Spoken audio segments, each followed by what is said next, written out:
আমি আজকে ডিম দিয়ে আমের কাঁচাগোল্লা বানাবো। ডিম নিয়েছি, আমের পিউরি, দুধ, কুটে নেওয়া এলাচ আর চিনি।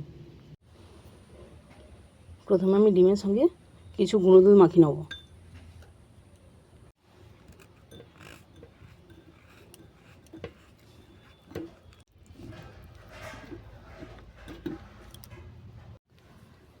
এরপর কড়াতে আমি দুধটা ফুটতে দেবো। এতে দেবো চিনি আর কুটে নেওয়া এলাচ। দেখো দুধটা আমার ফুটে গেছে। এবার ডিম মাখাটাকে আমি ছোটো ছোটো বলের মতো করে ছেড়ে দেবো।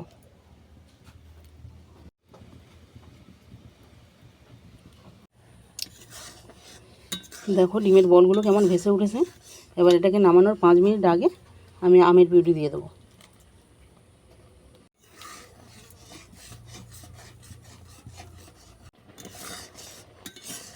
আমের কাঁচাগোল্লা হয়ে গেছে, আমি এবার এটাকে নামিয়ে নেবো।